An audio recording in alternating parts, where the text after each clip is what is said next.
Então, está escrito aí que eles, pelo contexto, vieram por meio do martírio, da fome, da sede, do calor escaldante e das mortes por feras, né? Ou seja, em todo aquele contexto dos selos, como é descrito em Apocalipse 6.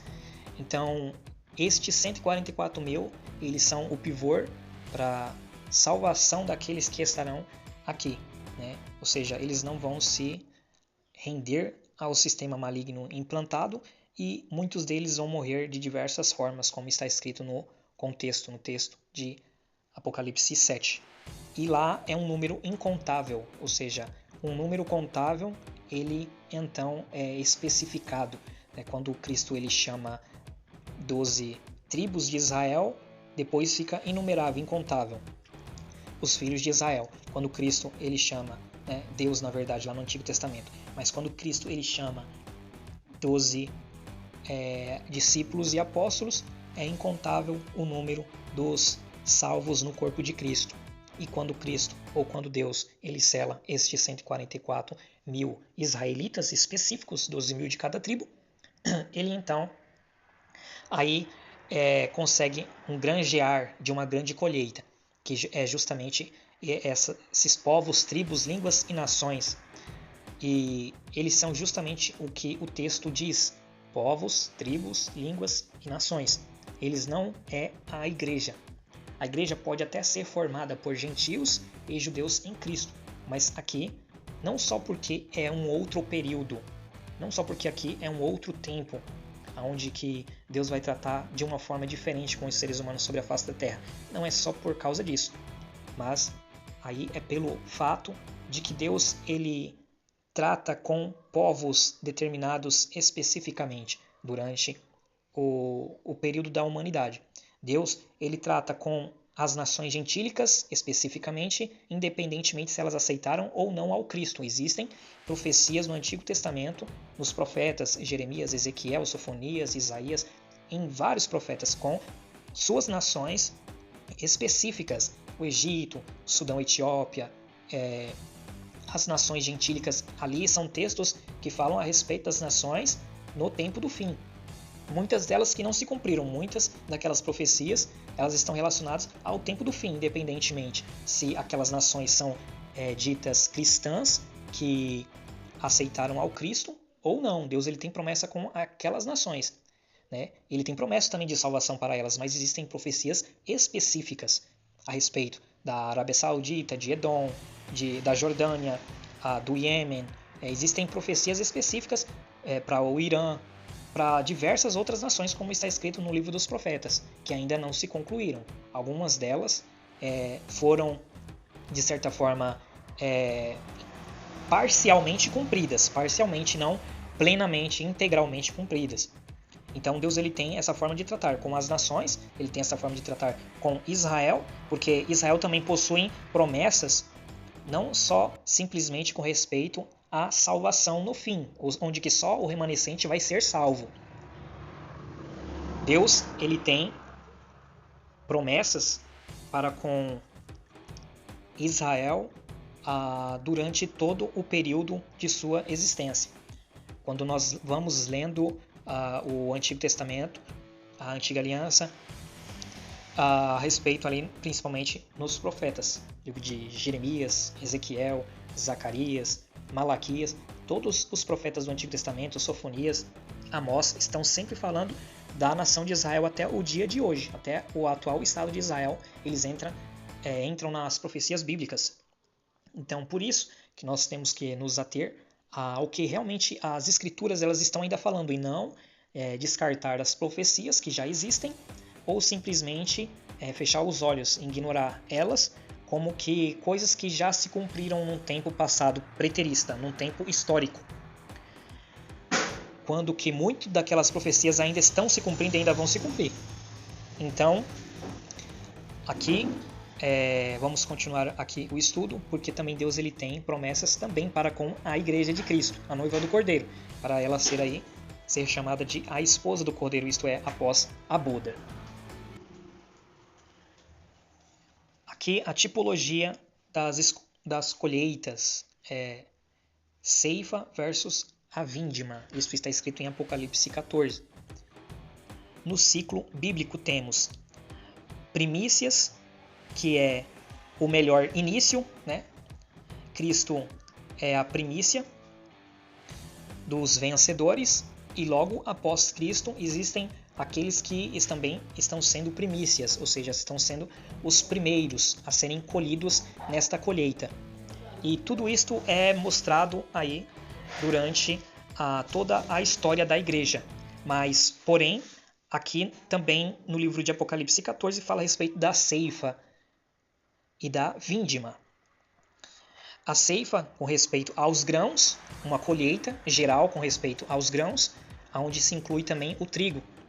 E aqui fala a respeito, mesmo que saindo do assunto, mas de certa forma fazendo um adendo, a colheita geral dos salvos, muitos através da tribulação, isto é, dentro da grande tribulação, quando aquele ser semelhante a um filho do homem, né, ele está ali com uma foice sobre uma nuvem, está escrito em Apocalipse 14, então ele vem e ele ceifa a terra e ele colhe o trigo para o seu celeiro.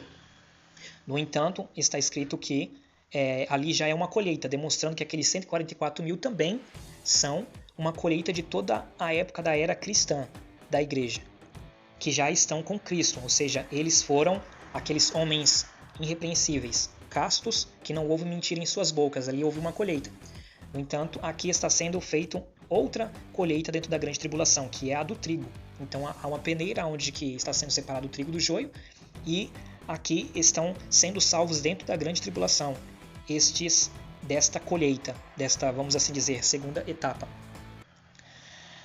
A vindima, pelo contrário, é o Senhor com a foice, e ele está ali julgando, ele está com juízo, julgando, pisando aquelas uvas do lagar da sua ira, do lagar da ira de Deus. Isso é explícito no contexto. E ali explica o porquê em Apocalipse 14 vemos Cristo com a foice. Ele está separando o que é pro celeiro do que é pro lagar da sua ira. Há um processo de peneira que separa o joio do trigo no momento mais crítico da história da grande tribulação. No entanto, aqueles outros que da vindima, eles estão ali sendo ceifados também, mas para juízo, como está escrito. Mostrando ali nitidamente que estas primícias de Cristo são os cristãos de todas as eras, que foram colhidos como bons grãos, enquanto eram santos, castos, irrepreensíveis quanto à verdade de Deus, ou seja, não houve mentira nas suas bocas. Vamos continuar aqui. Estes grupos eles se diferem por esta questão. Um está sendo selado antes, né, que aqueles animais do livro de Daniel, capítulo 7, eles estão ali subindo do mar, nessa mesma visão, onde que os ventos estão soprando e Daniel vê aqueles animais subindo do mar. No entanto, Apocalipse 7 também, o mesmo número, por incrível que pareça, está citando aí ventos soprando, mas ali estão sendo retidos pelos 4 anjos que estão nos 4 cantos da terra. Eles estão retendo estes ventos para que então não ocorra essa convulsão entre as nações, estas guerras que são ali simbolizadas por ventos, e antes disso ocorrer, ali está sendo selado os 144 mil específicos para serem gerados durante a grande tribulação, aquele número incontável de povos, tribos, línguas e nações de todo o mundo que estão vindo da grande tribulação, como o texto ele é referido em Apocalipse 7. Então aqui há uma congruência entre o início da grande tribulação, porque aqueles 4 animais, eles foi dado a ele a preservação de vida, como está escrito no final do capítulo 7 de Daniel. Apenas o último foi morto. No entanto, está escrito que eles se mesclam. Por quê? Porque Apocalipse 13 fala as suas características, as mesmas: boca de leão, pés de urso, corpo de leopardo, 10 chifres. Então ali fala a respeito de uma união, de uma besta híbrida, isto é, por meio de acordos e alianças. Quando estas guerras iniciarem, elas progredirem e então vir ali acordos para que haja ali, entre aspas, o que é chamado de uma paz, né? Como nós compreendemos. Então, aí é selado este 144 mil para este propósito. No entanto, aqueles outros, quando nós vamos ler lá o contexto, ele fala a respeito de que já foram colhidos, aqueles eles já estão com Cristo.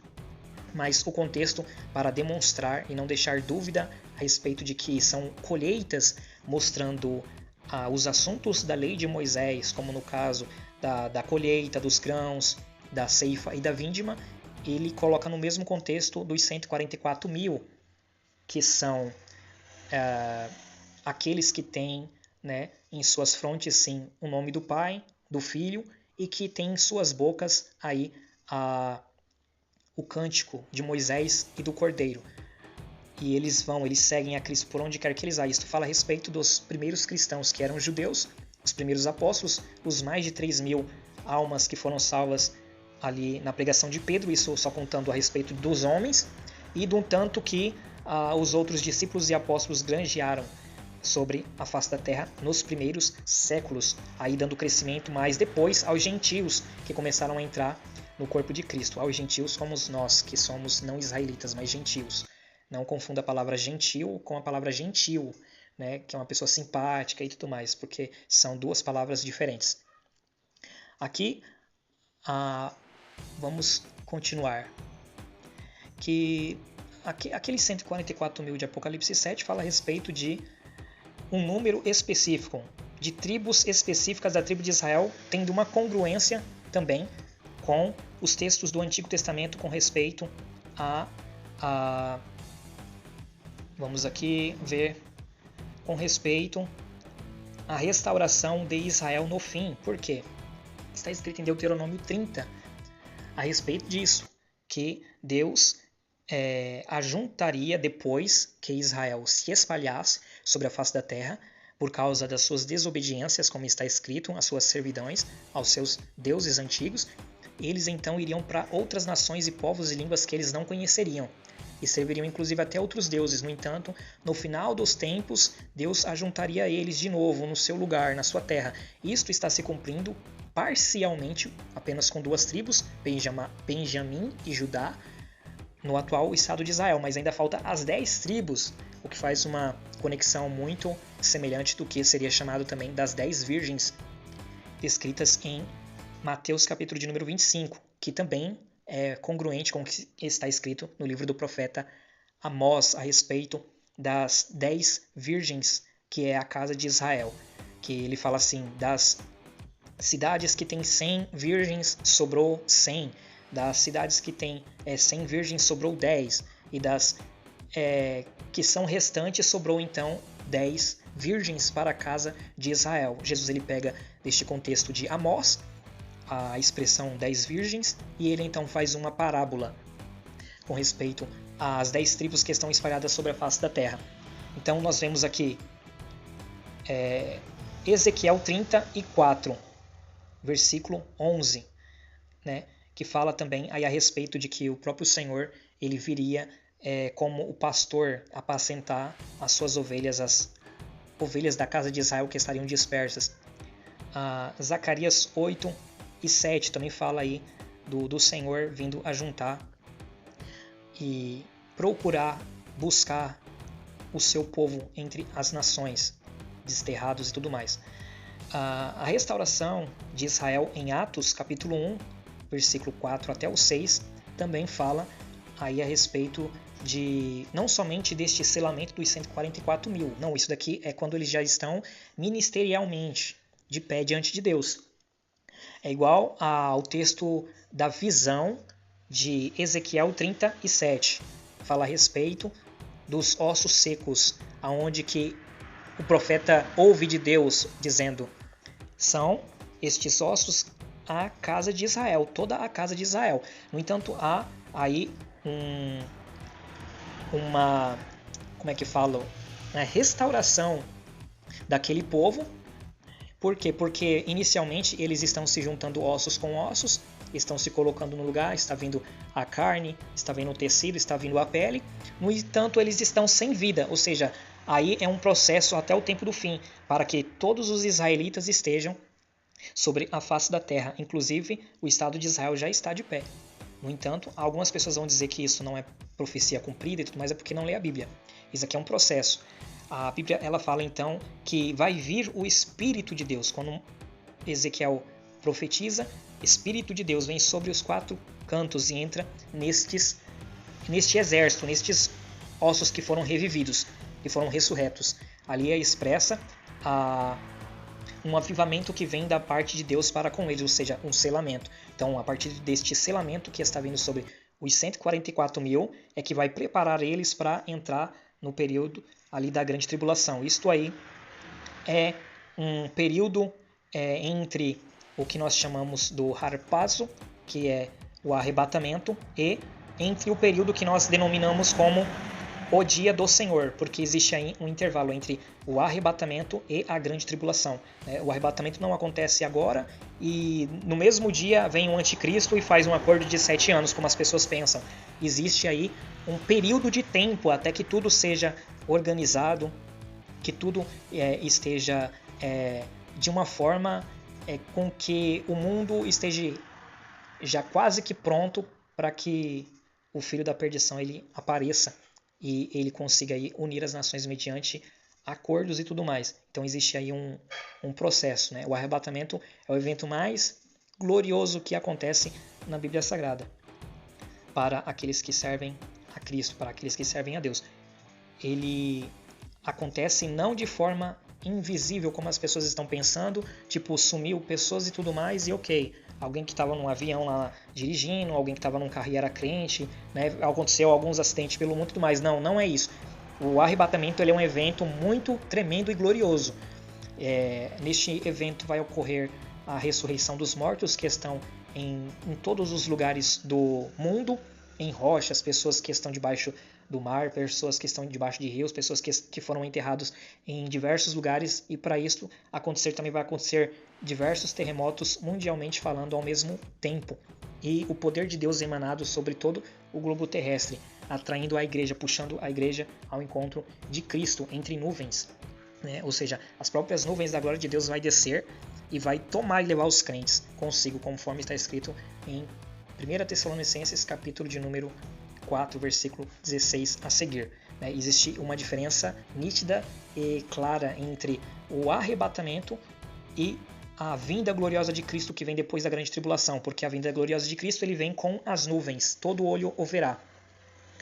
Ele envia os teus anjos com grande clangor de trombeta que é tocado, e ele vai então ajuntar os eleitos, aqueles que estão aqui sobre a face da terra, para congregar eles na nação de Israel, na grande nação de Israel que vai estar naquela época, para que então inicie o reino mileniar, ou o reino milenal ou milenar.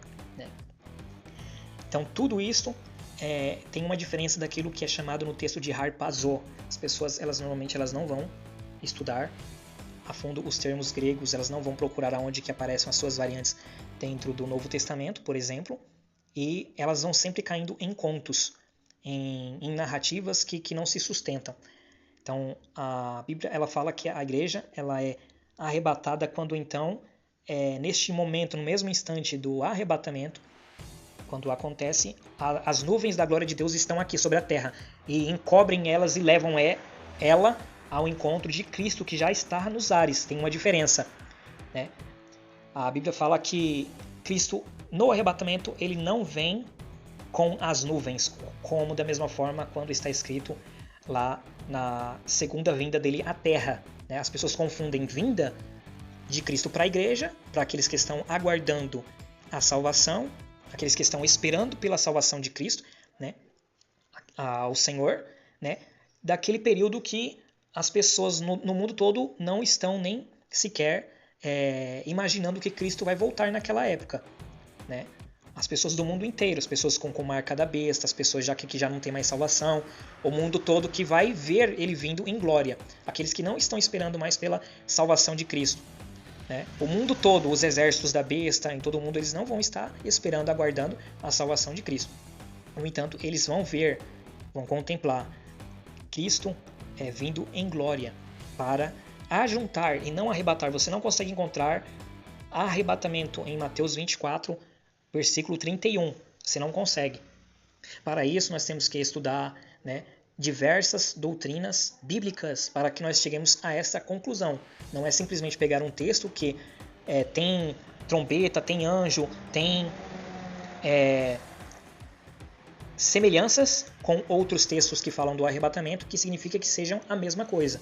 Estes eventos, eles se divergem, eles se distinguem por causa justamente dos detalhes que estão aí, não somente nos textos, como no contexto todo o contexto geral das Escrituras. É necessário ter o conhecimento de como é que era a festa das bodas no Antigo Testamento Bíblico, era necessário ver quantos dias que eram, é necessário ver como que de fato acontecia, né, que o noivo ele ia, né, até a noiva, a casa da noiva, então ele pagava o dote, então ele retornava, né, para a casa do seu pai para aprontar um lugar para a noiva, e então num determinado momento ele vinha, e quando ele vinha os amigos do noivo estavam proclamando de que ele agora estava vindo para a noiva, tal, então tinha aquelas daminhas, que eram aquelas que seguiam a noiva, né, juntamente para um casamento formal, real, como está escrito em Salmo 45. As virgens são aquelas que seguem a noiva, elas não são a noiva. Isso está explícito, Salmo 45. Amós, capítulo aí, salva a memória, capítulo 4, capítulo 5, também falam a respeito de Israel, falam a respeito das virgens que são retratadas como Israel, a casa de Israel.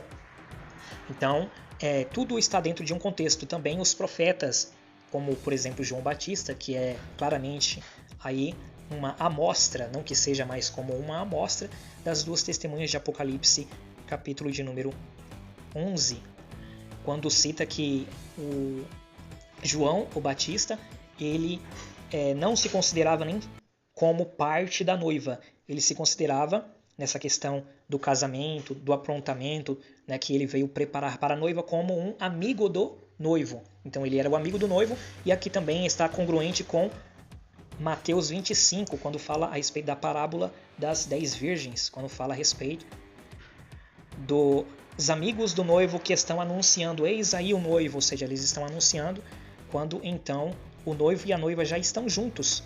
Só que estas virgens, 5 virgens prudentes, elas vão de encontro ao Senhor, conforme está escrito no livro também de Amós, falando: prepara-te, ó Israel, para te encontrares com o Senhor teu Deus, naquele mesmo contexto das virgens de Israel, como está escrito.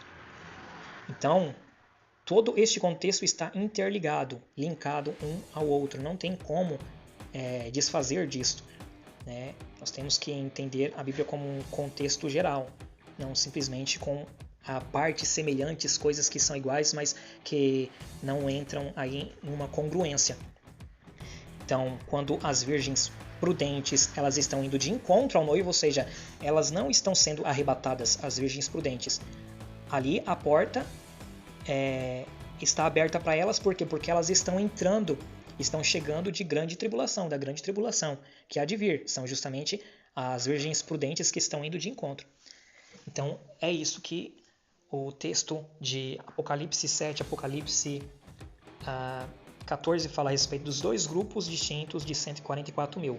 Um são israelitas, de fato, descendentes de Abraão, cumprindo com as promessas do Antigo Testamento dadas aos profetas para os descendentes de Abraão. Já os outros 144 mil, eles são as primícias de Cristo, que foram comprados da terra desde o início da era cristã, e ali eles já estão com Cristo. Eles têm uma total diferenciação dos cristãos atuais, dos crentes do período da grande tribulação. Eles inclusive venceram a besta, não estiveram sob o seu domínio, sob o seu governo. Eles não passaram por isso da mesma forma como aqueles santos que são citados em Apocalipse 12, eles também venceram, como está escrito, pelo sangue do Cordeiro, né? E mesmo que diante da face da morte, eles não negaram a Cristo. Isso daí foi todo o período da época cristã. E eles estão agora diante do Cordeiro e seguem ele para onde quer que ele esteja. Por quê? Porque eles são primícias, eles são os primeiros cristãos. Desde o tempo inicial da era cristã até então aquele período, quando eles estão chegando no céu. E nesse mesmo contexto é explicado ali a questão da colheita, que é justamente a questão da ceifa e da vindima, onde que tem uma separação entre os grãos da ceifa e as uvas da vindima, né? Que as vindimas são para juízo, enquanto a ceifa são dos grãos de trigo, que são praticamente colhidos em 3 etapas, conforme está escrito na lei de Moisés, no livro da lei. Amém? Deus abençoe grandemente. É isso. Vamos para um próximo tema, um próximo vídeo.